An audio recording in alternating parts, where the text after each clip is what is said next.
Okay, so let's talk about industrial waste. It's messy, right? It's chaotic. But what if you could take all that chaos and, well, refine it with software? That's exactly what we're digging into today. We're going to take a close look at the user experience, the design, and the incredible software logistics behind a company called 905 Wood. They're basically turning messy waste into a super precise, high-tech service. You know, this quote, it just perfectly captures the huge challenge they're tackling. Think about it. Chaos at the source. That's the muddy, rainy construction site where anything can happen. And precision at the destination, that's the other end, where you absolutely need clean, perfect, structured data. And bridging that gap, well, that's what their software is all about. All right, section 1, the smart intake. This is all about going from a simple photo to instant logistics. So the big question is, how do you even begin to tame that chaos we were just talking about? Well, you start right at the very beginning, the first moment a user interacts with the system. Let's walk through how one tiny action can set off this massive automated chain reaction. So picture this. You're a contractor, you're on a job site, it's muddy, you've got your work gloves on. The absolute last thing you want to do is fiddle with some complicated app or fill out a form, right? So here's what you do. You just snap a photo of your wood bin with your phone and text it to a number through WhatsApp. That's it.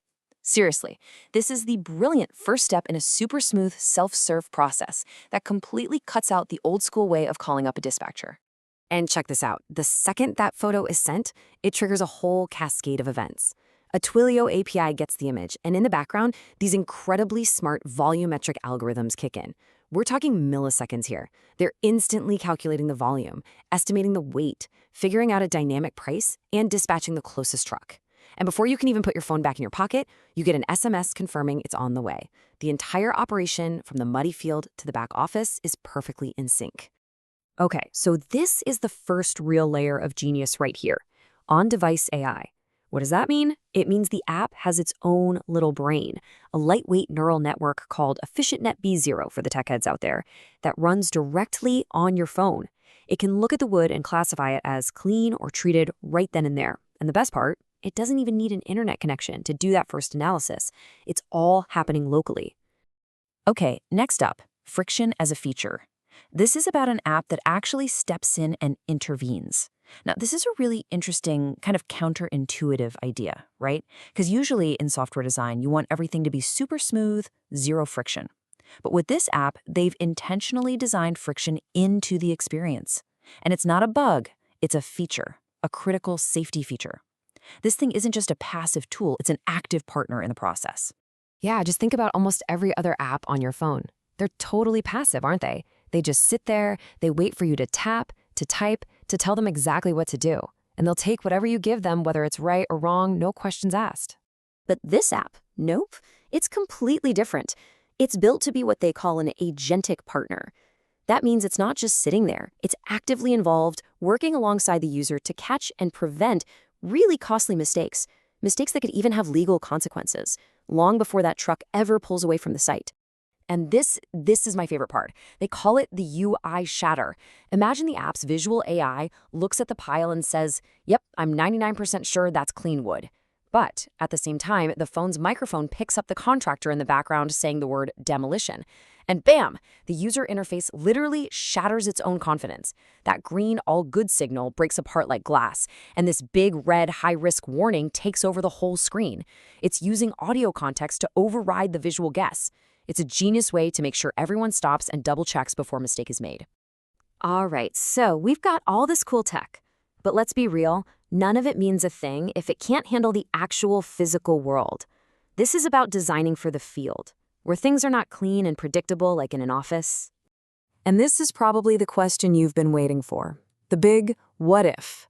What on earth happens when you're deep in a concrete basement or way out on the edge of a new development and you've got 0 bars, no cell service? Now what?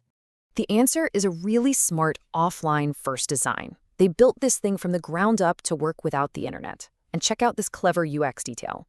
Instead of a simple submit button, you have this big hold to seal button. You physically press and hold it, and the phone gives you a little vibration when it's done. A message pops up saying cached locally. So even with zero signal, you get this physical, tangible confirmation that the legal paperwork, the chain of custody, is locked in and saved securely right there on your device. Okay, so we've seen how it works in the field. Now let's pull back the curtain and look at the engine running this whole operation, the powerhouse backend they call the digital refinery. So when it comes to checking this stuff against complicated environmental regulations, a normal database search is just way too slow. So instead, the system uses something called vector search. The easiest way to think about it is this. Instead of just searching for keywords, it searches for the meaning or the vibe of the wood sample and compares that to the legal rules. And the result? It's up to 10 times faster. And in this business, that kind of speed is absolutely critical for checking compliance on the fly. Now, we've all heard about AIs just making stuff up, right? They call it hallucinating. Well, here's how they solve that problem. Their compliance engine uses a technique called RAG. And the analogy for this is perfect. It's like having a top-notch lawyer who has the actual law book open on their desk. The AI doesn't guess, it doesn't summarize, it doesn't give you its opinion. If you ask a question, it goes to the source, finds the exact legal text from the regulation, and gives you a direct quote, citation, and all. No room for error. Okay, so we've got all this amazing technology firing on all cylinders. But what's the big picture? What's the business model here? It's all about shifting from just hauling waste to providing waste as a service, turning a physical process into an incredibly valuable data product. Let's talk about a moment nobody likes. You open an invoice and wham, you see this, a $500 penalty. It's a fine for misclassifying your waste. It's a major pain point. But believe it or not, this is where the app actually starts to shine by turning this really negative experience into something constructive. So instead of just being a bill, it becomes a learning moment. The user sees the penalty and clicks a button that says, "Why am I being charged?" Then an intelligent assistant pops up, not with a dense legal document, but with a simple, almost game-like checklist.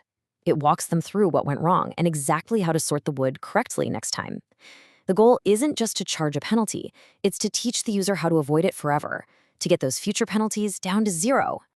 And that brings us to the real endgame here. The physical job of moving waste is now something more. It's become a verifiable data product.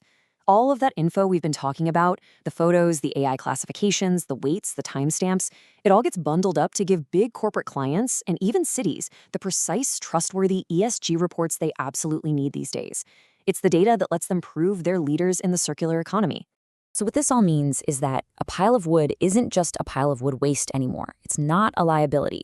The system can now mathematically prove how much carbon was diverted and turn it into a real, tangible environmental asset. In this case, a carbon dioxide removal certificate.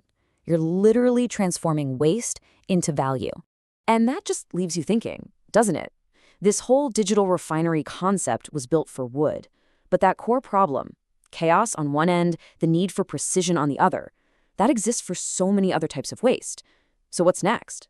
Could this same tech be used to sort through piles of discarded textiles, or figure out different types of plastics, or even separate out rubble at a demolition site? The possibilities are just huge. So there you have it, a real deep dive into the fascinating UX and system design of 905 Wood. If you want to check out more, you can find them online or on the app stores. Thanks so much for tuning in.